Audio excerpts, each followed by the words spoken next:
지난주에 이어서 보혜사 성령이 오시면 이 제목으로 말씀드리겠습니다. 여러분, 먼저 이렇게 묻고 싶습니다. 여러분이 가장 슬펐을 때, 지금까지 살아오면서 또 가장 기뻤을 때가 언제였습니까? 한번 생각해 보세요. 저는 가장 슬펐을 때가 저의 사랑하는 가족이 갑자기 교통사고를 당하여서 그냥 죽어버린 거. 3년을 울고 다녔고, 그때 당한 고통은 처음 경험해보는, 제가 그때부터, 그 후로부터 장례집에 가서 천국 가는 건데 슬퍼하지 말라고 이렇게 말한 것을 굉장히 조심하고 안 합니다. 내가 그렇게 경거망동한 언어로 위로하려고 했던 것이 얼마나 잘못된 것인가를 그때 뼈저리게 느낀 거예요. 이 아픔은 겪어보지 않은 사람은 누구도 알 수 없는 아픔입니다. 그런 고통을 경험했고, 내가 가장 기뻤을 때가 언제였을까? 주님 만났을 때. 성령의 감동의 역사로 주님 만나고 한나절을 울게 하셨고, 또 하나님 말씀 14장, 요한복음 14장 6절을 깨닫게 하시면서 수면제였던 하나님의 말씀이 송이꿀같이 달게 하셨던 하룻밤 꼴깍 날새서 이가 누워있을 수도 없고 잘 수가 없어요. 흥분이 돼서 일어나서 찬송 부르고 춤을 추고, 집에서 혼자 그랬던 그 기쁨, 이것이 생각이 납니다. 여러분은 어떤 기쁨이 있었고 어떤 슬픔이 있었습니까? 오늘 본문 이야기가 그 이야기입니다. 16절에 이렇게 말씀합니다. 조금 있으면 너희가 나를 보지 못하겠고 또 조금 있으면 나를 보리라 하시니. 요한복음 14장에서 16장까지를 예수님의 2대 설교인 다락방 강화라고 얘기합니다. 이 다락방 강화를 통해서 예수님께서 제자들과 고별하는 고별 설교입니다. 그러면서 이 고별 설교의 핵심 메시지가 성령님을 약속하는 건데, 성령님을 약속하시는 실제적인 구절이 5번 나와요. 그런데 오늘 이 본문도 그 얘기예요. 요한복음 14장과 16장은 하나로 연결되는 흐름입니다.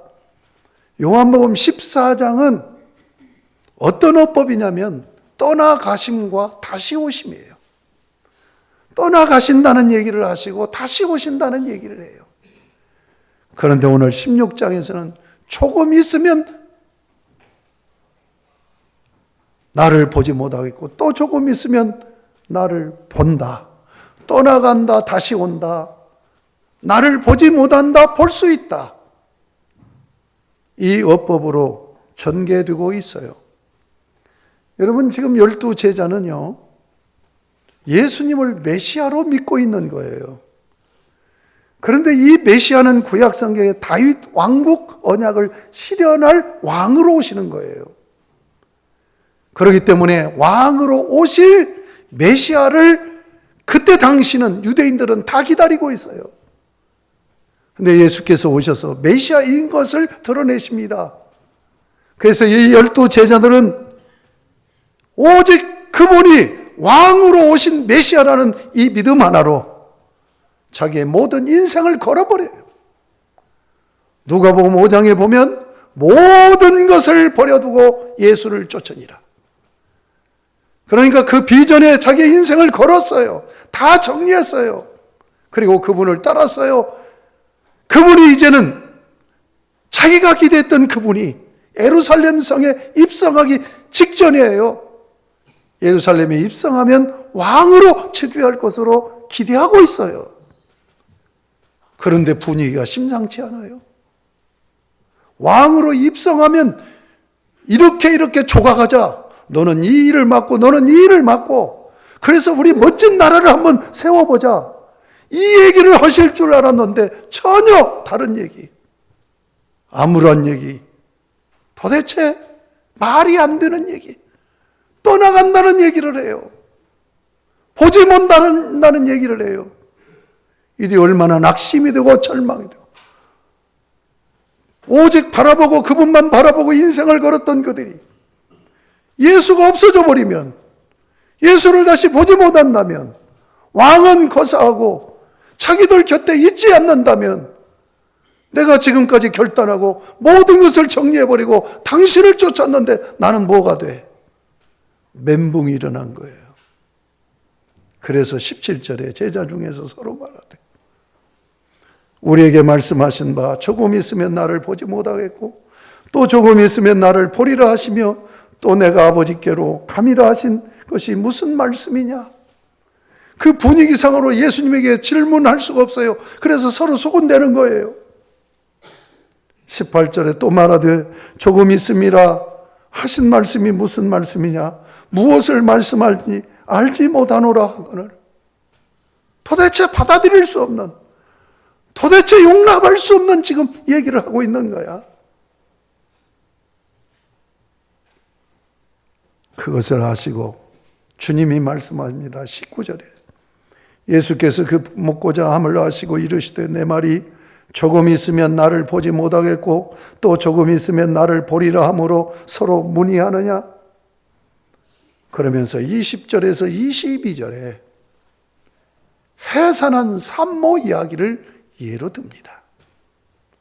20절 봅니다. 내가 진실로 너에게 이르노니 너희는 곡하고 애통하겠으나, 예수님이 십자가에 죽으면 세상은 오히려 기뻐하리라. 너희는 근심하겠으나 그러나 너희 기쁨이 도리어 근심이 도리어 기쁨이 되리라. 이건 부활을 전제하고 얘기하십니다. 그러면서 21절에 여자가 해산하게 되면 그때가 이르렀으므로 근심하나 아기를 낳으면 세상에 사람 난 기쁨으로 말미암아 그 고통을 다시 기억하지 아니하느니라. 지금 엄청난 고통과 엄청난 기쁨을 해산하는 산모가 맛보는 거예요. 이것을 예로 들어서 22절에 지금은 너희가 근심하나 내가 다시 너희를 보리니 너희 마음이 기쁠 것이요 너희 기쁨을 빼앗을 자가 없으리라. 여기 근심이라는 단어가 여러 번 나와요. 근데 이 단어가 우리말로 잘못된 번역입니다. 이 근심이라는 말이 헬라어로 루페라는 단어인데 이것은 엄청난 강렬한 고통을 얘기하는 거고 아주 깊은 슬픔을 얘기하는 단어입니다. 자, 무슨 얘기예요? 저희는 남자라 아이를 못 낳아봐서 해산하는 산모의 고통을 얘기만 들었지 알 수 없습니다. 지금은 의술이 발달되고 병원에 가서 쉽게 낳지요. 그러나 2000년 전 얘기예요.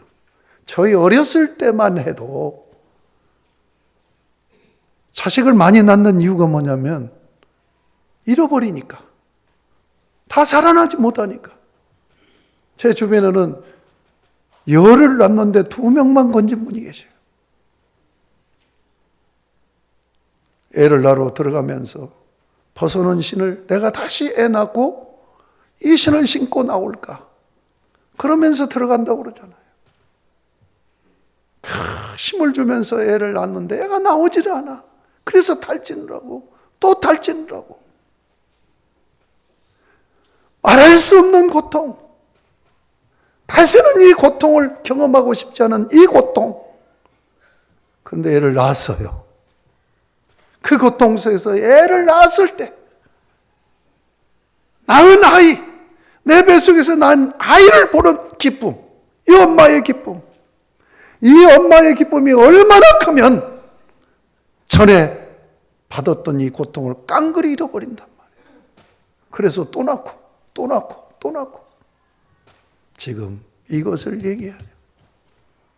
내가 떠나가면 너희가 이런 고통을 경험하지만 내가 다시 오면 너에게는 이 고통을 말끔히 시켜줄 엄청난 기쁨을 주리라.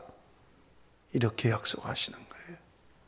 그렇다면 조금 있으면 보지 못하고 조금 있으면 보리라고 하는 이 말씀을 어떻게 이해해야 되느냐? 성경 신학자들이 각각 주장을 달리합니다. 세 가지 설입니다. 첫째는 보지 못한다는 건 예수님이 십자가의 죽음을 얘기해요. 다시 본다는 얘기는 부활하셔서 이들이 40일 동안 예수님 뵙고 있잖아요. 그걸 얘기한다라고 주장하는 학자가 있는가 하면, 또 다른 학자, 이 카슨 같은 신약학자입니다. 예수님의 영으로 재림하신 성령 강림을 말씀하고 있는 거다. 그리고 바레트 같은 신학자는 아니다, 예수님이 재림하실 때의 기쁨을 얘기하는 것이다. 이렇게 해석을 각각 해요. 그런데 전후 문맥을 잘 살펴보면 그 기쁨이 어떤 기쁨이냐? 성령 강림의 기쁨인 거예요. 그래서 내가 십자가의 고난을 당하고 아버지께로 가요. 그러면 예수의 인격으로 이 그리스도의 영인 성령이 아버지께서 아들 이름으로 이 땅에 보내시는 거예요. 오순절 성령 강림을 얘기하는 거예요. 예수님이 십자가 고난은 예수님을 따르는 제자들에게는 엄청난 고통이고 극심한 슬픔이지만, 말할 수 없는 슬픔이지만, 누구도 겪어보지 않는 슬픔이지만, 다시 이런 고통을 당할 수 있을까라고 하는 고통이지만, 그러나 성령님 강림하셔서 성령님의 은혜 속에 거하면 그 기쁨은 말할 수 없는 기쁨, 전에 그 고통은 깡그리 잊어버리는 그 기쁨이다라고 말씀하고 있는 거예요. 그래서 오늘 본문도 성령을 얘기해요. 성령님이 오시면 우리에게 기쁨 주신다. 성령님이 오시면 기쁨 주신다. 성령님이 임재하시면 기쁨이 충만하다. 여러분, 이 말씀대로 여러분의 삶에 성령님이 임하셔서 기쁨이 충만한 복된 여러분들이 되시기를 주님의 이름으로 축복합니다. 자, 그러면 보혜사로 인한 기쁨이 어떤 기쁨일까요? 그것은, 이 기쁨은 샬롬을 누리는 기쁨입니다. 여러분, 자막을 한번 같이 읽도록 하겠습니다. 시작. 하나님의 나라는 먹는 것과 마시는 것이 아니요 오직 성령 안에 있는 의와 평강과 희락이라. 자, 먹는 것과 마시는 것이 아니요, 거기를 가로 묶어서 제껴놓고, 하나님 나라는 그 다음 뭐예요? 오직 성령 안에 있는 의와 평강과 희락이라라고 해요. 하나님 나라는 성령님이 와서 실현을 해요. 성령에 의해서 하나님 나라가 이루어져요. 그래서 성령 안에서 하나님 나라가 어떻게 이루어지느냐?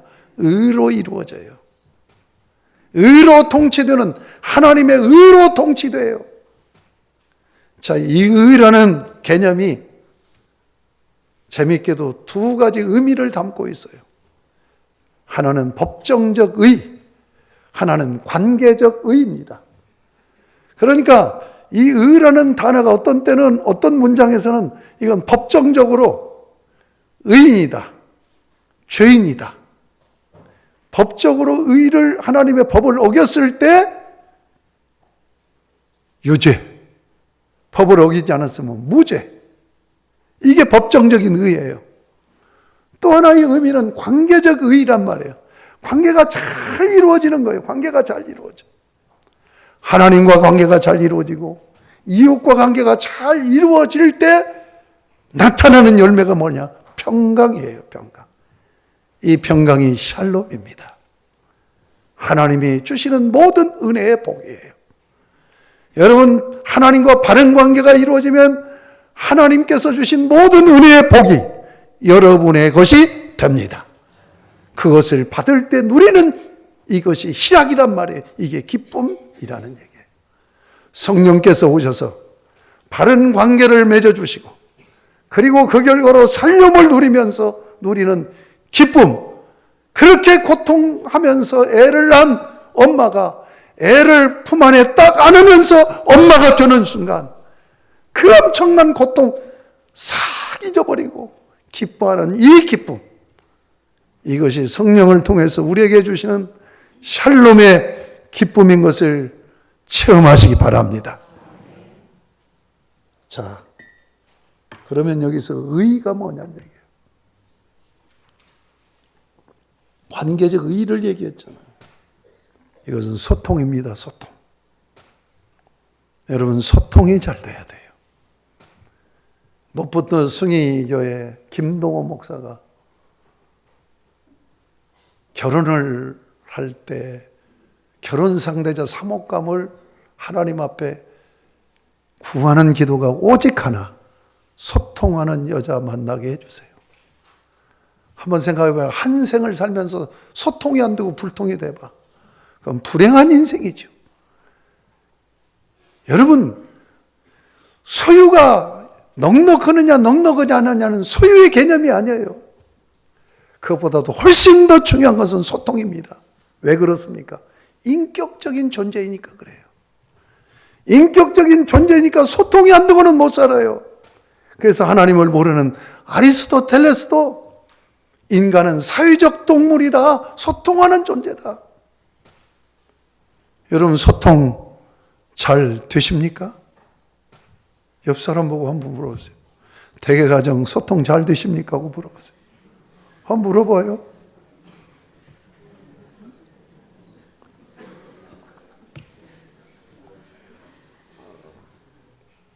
성령님이 우리에게 주시는 건 소통하는 은혜예요. 여러분, 저는 인간의 가장 큰 능력이 뭔 줄 알아요? 그 능력이 뭐냐? 적응하는 능력이라고 저는 제 철학입니다. 사람은요, 환경의 지배를 받고 살아요. 인간의 성패는 자기가 처해 있는 상황이나 환경을 극복했느냐 못했느냐로 결정되잖아요. 환경에 지배받는 존재예요. 그런데 한번 생각해 보세요. 사람이 어디에든지 적응할 수 있다고 한다면, 누구에게도 어떤 공간에서도 적응할 수 있다면, 심지어 교회를 다니면서도 힘들게 다니는 교인이 있어요. 왜 힘들어요? 적응을 못해서 그래요. 그래서 교회를 옮겨 다녀요. 직장 생활도 마찬가지입니다. 여러분, 도망 다니지 말고 그 환경을 극복해야 돼요. 그것이 능력이라고요. 그 다음에 능력이 뭔 줄 압니까? 소통하는 능력이에요. 이것은 같이 연결되어 있어요. 환경을 극복하는 능력과 소통하는 능력은 함께 연결되어 있다고요. 여러분, 소통 잘해야 돼요. 성령이 왜 오셨느냐? 소통케 하러 오셨다.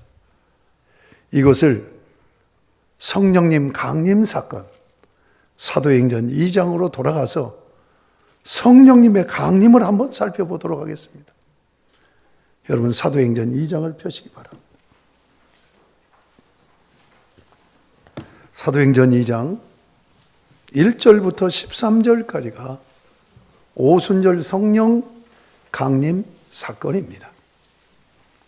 사도행전 2장 1절에서 13절까지 오순절 성령 강림은, 먼저 전제할 것은 구약시대에는 특정 인물에게, 하나님이 쓰시는 인물에게만 성령님이 임하셨어요.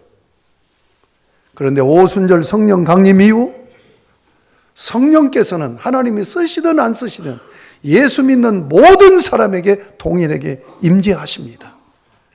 성령님이 왜 강림하셨느냐? 보편적 임재를 위해서 그래요. 한번 따라하겠습니다. 보편적 임재하심. 여러분, 예수 믿습니까? 그렇다면 여러분 모두에게 성령님이 강림하신 거예요. 이게 오순절 성령 강림의 역사입니다. 자, 우리가 한번 살펴보겠습니다. 오순절 성령 강림은 두 가지로 증거가 되고 있어요. 2장 1절에서 4절까지는 성령이 어떻게 강림하셨는가, 현상. 그 다음에 5절부터 13절까지는 성령 강림으로 나타난 결과를 얘기하고 있어요. 1절 봅니다. 오순절 날이 이미 이름에 그들이 다 같이 한 곳에 모였더니, 구약에 7절기가 있습니다. 이 7절기 중에 오순절은 성령 강림을 약속한 절기입니다.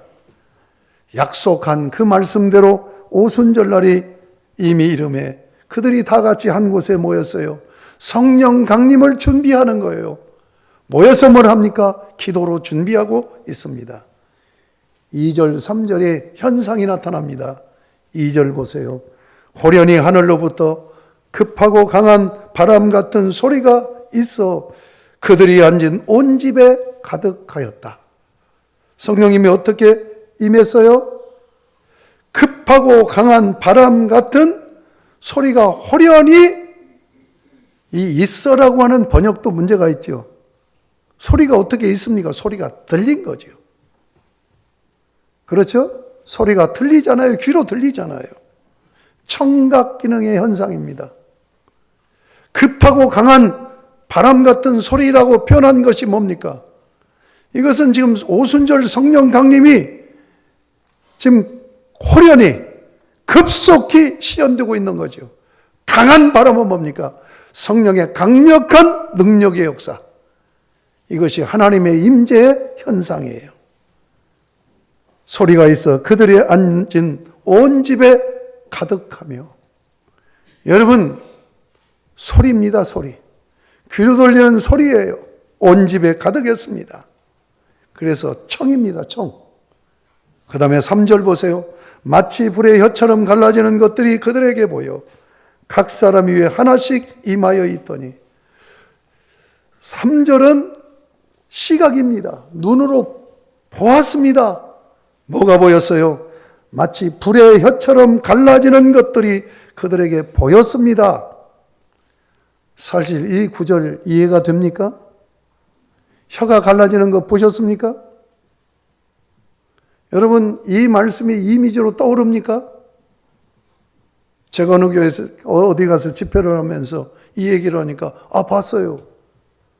뭡니까 하니까 뱀 혀가 갈라지잖아요. 그래서 이 양반아, 성령님이 하나님이신데 사탄을 상징하는 뱀의 혀 모양으로 강림하시겠는가? 여러분, 지금 이 번역이 지금 원문대로 번역이 안 됐습니다. 불이 떨어져요. 불덩어리가 떨어져요. 그런데 그 불덩어리 모양이 어떤 모양이냐면, 제가 지금 말을 하잖아요. 근데 여러분이 제가 말하는 혀가 보이지 않아요. 입속에 들어있으니까. 그러나 혀가 움직여야 말이 되잖아요. 지금 이 말씀은 뭐냐면, 불덩어리에 말하는 혀들을, 많은 혀들이 모여있는 불덩어리로 임하는 거예요. 자, 다시 보세요. 마치 불의 혀처럼 갈라지는 것들이라고 그랬죠. 그게 많은 말하는 혀들이 불덩이 모양으로 임하는 거예요. 그들에게 보여. 그 다음 보세요. 각 사람 위에 하나씩 임하여 있더니. 그러니까 많은 혀들 모양이 불이 임하여서 그 말하는 하나씩 혀 모양의 불이 각 사람 위에 임하는 거예요. 그래서 강림하니까 어떤 현상이래요? 모든 사람이 방언이 터져버리잖아요. 이해가 되십니까? 자, 그러므로 2절은 귀로 들렸어요. 소리가. 3절은 말하는 혀에 불을 봤어요. 자, 혀로 말하고 귀로 듣습니다. 무슨 현상입니까? 언어 현상이죠. 그래서 제가 이름 붙인 제목입니다. 청시적 언어 현상이라. 성령님은 청시적 언어 현상으로 오셨어요. 그럼 왜 이런 현상을 보여줬을까요? 이유가 있습니다. 이것은 성령의 사역을 나타내는 거예요. 성령의 사역이 무엇인지 우리 자막을 통해서 고린도후서 13장 13절을 같이 한번 읽어보도록 하겠습니다. 같이 읽습니다. 시작. 주 예수 그리스도의 은혜와 하나님의 사랑과 성령의 교통하심이 너희 무리와 함께 있을지어다. 이 구절이 어떤 구절입니까? 목사님 축도 구절입니다. 목사님이 이 구절을 갖고 축도를 하는 거예요.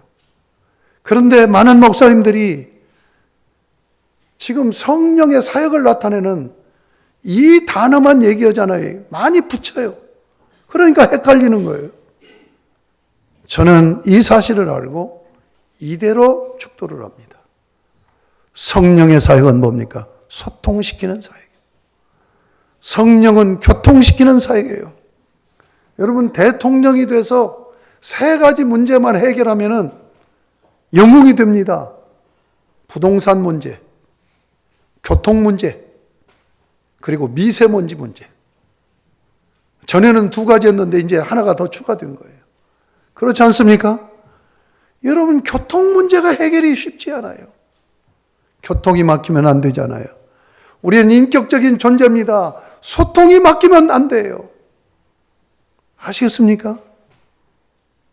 오늘 이 성령 강림이 소리가 들리고 그리고 입으로 혀로 말하는, 사실 우리 인간은요 귀로 사는데, 그래서 귀가 중요하기 때문에 귀에다 의식화를 시키는 거예요. 여러분, 과거에 제가 전두환 독재정권 시절에 청년대학부를 지도했던 경험이 있습니다. 그때 똑똑한 애들이 전부 의식화로 민중신학으로 넘어가가지고, 이게 신앙이 아니에요. 민중신학은 막시즘 사상을 신학적인 용어로 옷 입혀놓은 거예요. 지금 뭐 종북 얘기하고 빨갱이 얘기하고 그러는데 다 그런 개념으로 이해를 하면 돼요. 그래서 이 막시즘 사상으로 의식화를 시키는 거예요. 그거 막느라고 제가 3년 동안 얼마나 많이 울면서 이 젊은이들 잘못 빠지지 않게 하려고 했는지 몰라요. 여러분, 귀로 의식화하는 거예요. 신앙생활은 뭐냐? 거룩하신 하나님의 말씀, 진리의 말씀으로 거룩한 의식화를 시키는 거예요. 여러분, 세상에 가서 세상 잡다한 얘기 계속 들어보세요. 그러면 세속화가 돼요. 그러나 하나님 말씀 열심히 들으면 여러분이 거룩한 의식을 갖고 생각을 하고 말을 하고 행동하는 신앙생활이 될 줄로 믿습니다. 잘 들어야 돼요. 그리고 봐야 될 것을 봐야 돼요. 오순절 성령 강림을 통하여서 보고 듣고 보고 하는 것이 얼마나 중요한 것인가를 말씀해 주시고 있어요. 성령님이 왜 오셨습니까? 소통하러 오셨어요. 그래서 이런 현상의 결과가 뭡니까?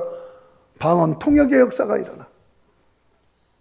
여러분, 지금 유대인들도 자기의 모국어를 잃어버렸어요. 히브리어가 사화가 됐어요. 그리고 아람말을 쓰고 있어요. 그리고 헬라어 글을 배우고 있어요. 자, 외국에 우리나라도 디아스포라들이 조금은 있습니다만 유대인들은 디아스포라가 훨씬 더 많아요. 해외에 나가 사는 사람들이 훨씬 더 많아요. 그곳에서 수백 년 동안 대를 이어서 살아왔어요. 그러니까 자기들이 사는 나라 말을 해요. 여러분, 8절, 9절, 10절 보면 세계 각국에서 말이 다른 유대인들이 모여서 지금 성전에서 성전 제사는 8일간 이루어집니다. 8일 제사를 지냅니다. 말이 다릅니다. 소통이 돼야 되잖아요. 그래서 통역을 세워요. 그런데 오순절 성령 강림이 임하시니까, 소통시키기 위해서 임하시니까 말이 다르고 언어가 달라도 통역이 없이도 통해버리는, 이게 하나님 나라 모습이고 이게 교회 공동체의 모습입니다. 성령님이 왜 강림하셨습니까? 소통하는 공동체 교회를 세워서 하나님 나라를 건설하기 위해서 오셨다는 걸 잊지 마시기 바랍니다. 그러므로 성령님에게 의존하면서 가정에서 소통이 잘 이루어지고, 교회 생활에서 소통이 잘 이루어지고, 사회생활에서 소통이 잘 이루어질 수 있기를 주님의 이름으로 축복합니다. 저는 이제 우리 집사람하고 이렇게 좀 소통이 안 돼요, 잘. 뭐 웃어도 비웃어도 어쩔 수 없어. 성격이 극과 극해 갖고 소통이 잘 안 돼. 그래도 이제 같이 이렇게 얼굴 마주 보고 사니까. 저희 집사람은 이제 밖에 나가서는 그렇게 말을 잘하더라고요. 왜 집에 와서는 말을 하지 않느냐고. 근데 말을 하지 않는 이유가 있어요. 밖에 서니까 집에서라도 좀 쉬어야 되지 않습니까? 그 이유가 하나 있고, 또 하나 이유는 말 같지 않은 얘기를 하는 거야. 그러니까 그냥 대꾸할 가치가 없어서 그렇다. 이게 제가 약점입니다. 여성들은 쓸데없는 말 같지 않은 얘기라도 하고 싶어 하거든요. 다른 집들은 안 그러나요? 그런데 그걸 응해줘야 되는데 그걸 못 하는 거야, 제가. 그게 아직도 가정에서 서툴어.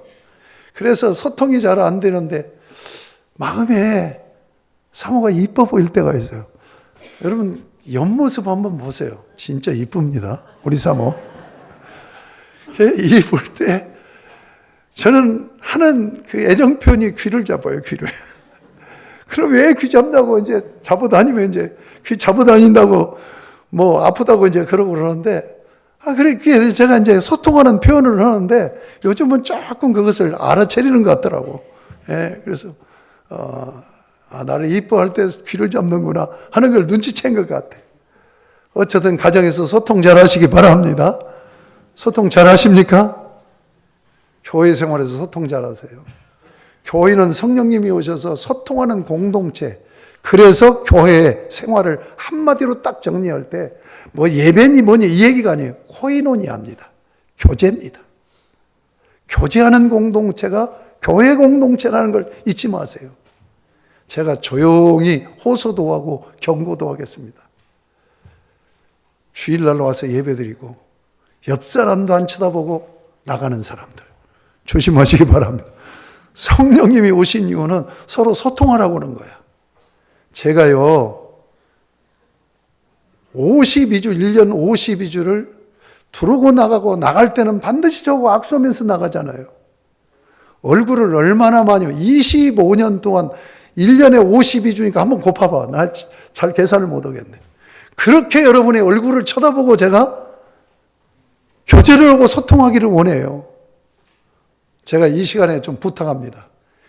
이 나갈 때 인사할 때 좀 밀고 나오지 마세요. 인사 좀 합시다. 좀 천천히 나와요. 천천히 나와. 홍정길 목사님이 그 영국에서 가장 존경하는 100년에 한 명 나오는 좋은 스타트 목사님 교회 가서 예배드리고 싶어서 갔을 때요. 가서 예배드리고 깜짝 놀란 것이 예배 1시간을 드리고 끝나고 나가면서 교제하는 시간을 2시간을 갖더라. 그래서 빨리 나오지 않고 밀고 나오지 않으니까 목사님이 근황 물어보고 상황 물어보고 서로 대화를 하면서 소통을 하더라는 얘기예요. 그러면서 충격을 받았다고 하는 얘기를 들었어요. 우리 교회도 좀 그랬으면 좋겠어요. 제가 여러분들 얼굴 보면 알아요. 여러분들. 얼굴 보면은 얼굴이 똑같은 모습이 아니야. 어떤 때는 미소가 띄어 있고, 어떤 때는 성질이 나 있고, 어떤 때는 되게 나를 보고 기분 나빠하는. 나는 이제 성향적으로 소심하거나 내성적인 사람은 좀 내 얼굴을 잘 보지 못하고 악수를 한다. 인사도 않고 하길래 내가 전부 다 악수를 하리라. 처음에는 노인분들만 했잖아요. 그래서 악수를 하니까 이제 저를 쳐다보지 않고 땅을 쳐다보고 손을 내밀고 악수하고, 또 어떤 분은 고개 돌리고 손만 내밀고 악수하고. 되게 기분 나쁜 거예요. 여러분 매너 있어야 됩니다. 내가 2층에 예배드리는 분들한테도 호소합니다. 여러분 지금 담임 목사잖아요. 어린 담임 목사님한테도 그렇게 하면 안 돼요. 예의가 아니에요. 일주일에 한 번 만나는데 내가 지금 70대가 다 돼가잖아요. 여러분들 인사하고 가야 되잖아요. 2층에서 꼭 예배 드리고 싶은 분은 예배 끝나고 내려와서 저 인사하고 가세요. 한번 생각해 보세요. 1년 동안 2층에서 예배 드리는 사람은 나하고 1년 동안 한 번도 악수 안 하는 사람이에요. 이게 교회 공동체냐고요. 소통입니다. 소통입니다. 아시겠습니까? 소통의 능력을 성령님으로부터 부여받으시기 바랍니다. 제가 요즘요, 이 비밀을 깨닫고 내가 10년 전만 이 소통이 가장 큰 능력이라는 걸 알았다고 한다면 내가 훨씬 더 많은 지인들을 가졌을 것이다. 제가 몇 년 전부터 그 사실을 알았어요. 제가 지금 뭐 하는 줄 알아요? 사람 찾아요. 사람 찾으러 다녀요. 사람 만나러 다녀요. 재밌는 것은 여기 지금 황유성 목사 49살이에요. 내 친구야. 40대 내 친구들이 여러 명이에요. 대전 남북교 유명열 목사를 얼마 전에 만나서 친구하자. 어떻게 친구를 합니까? 그 친구도 49이에요. 큰형님으로 모시겠습니다. 내가 그래서 그랬죠. 큰형님이라니. 그런 격식을 갖춘다면 내가 아저씨지 네 형님이냐? 여러분 시골에서는요. 12살까지는 형님이라고 불러요. 13살부터는 형님이라고 하면 안 돼요. 건방진 놈이 아저씨라고 불러야 돼요. 그런데 유명열 목사가 나하고 19살 차이 나잖아요. 큰형님이라고. 그래서 아니야 친구야. 어떻게 친구입니까? 그래서 내가 이렇게 얘기를 했어요. 나하고 상관없이 뜻이 같으면 친구다. 너하고 나하고 뜻이 같지 않느냐? 친구다.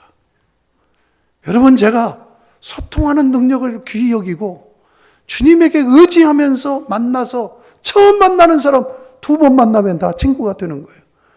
자, 여기 박충근 박사 이분도 대단한 분이에요. 우리 총회에서 정말로 유명하고 존경받는 분이에요. 이분 친구 됐잖아요. 여기 한기승 목사님 이분도 대단한 분입니다. 수천 명 목표하는 분이에요. 친구 됐잖아요. 뭐 김광채 박사는 저희 은사가 되는 세계적인 학자고 황유성 목사. 제가 어제 또 사람 만났어요. 중요한 건 당신과 나와의 뜻이 맞는 것이다. 비전이 공유된다면 우리는 같이 갈 수 있다. 그러면서 어제 이제 지금 내일 하는 포럼에 오라고 하면서 앞으로 당신하고 나하고 둘이 함께 이 운동을 해나가자. 그래서 사람을 하나 얻고 왔어요. 여러분 소통하는 능력을 가져야 사람을 얻습니다. 교회 생활에서 중요한 건 소통이라는 걸 잊지 마세요. 가정 생활에서 중요한 건 소통이라는 걸 잊지 마시고 사회 생활에도 중요한 건 소통이라는 걸 잊지 마세요. 여러분 소통하는 것은 뭘로 하느냐? 이성으로 하는 게 아니에요. 감성으로 하는 거예요. 그것을 뭐라고 얘기하냐? 교감한다라고 얘기합니다. 교감은 3가지가 있어요. 반감이 있어요.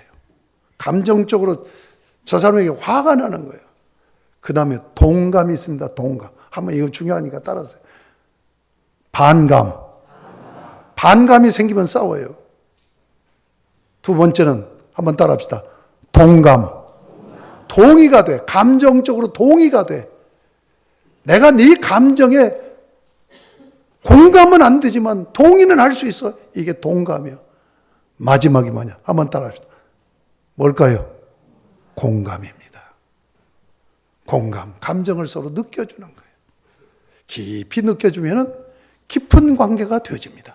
사랑하는 성도 여러분, 성령님이 왜 오셨어요? 소통시키러 오셨다는 걸 잊지 마시고 성령님 충만하다고 한다면 여러분이 뭐가 나타나야 돼요? 소통이 잘 되는 그런 화평의 사자가 돼야 될 줄로 믿습니다. 그런 능력 가지시면 성공합니다. 사람 얻습니다. 말씀을 마지막으로 다시 본문으로 돌아가 보겠습니다.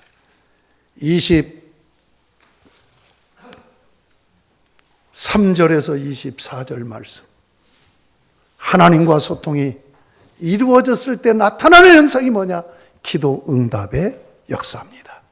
사랑하는 여러분, 하나님과 온전한 소통을 이루어서 기도 응답의 기쁨을 누리시고 이웃과 소통해서 샬롬, 평화의 사신으로 나는 저 사람 만나면 행복해. 저 사람 만나면 내 기쁨이 있어. 이런 복된 여러분들이 다 되시기를 주님의 이름으로 축복합니다. 성령님 모시고 소통하는 교회 공동체 세워 하나님 나라 이루어 가시는 주의 거룩한 백성들이 다 되실 수 있기를 다시 한번 축복합니다. 아멘.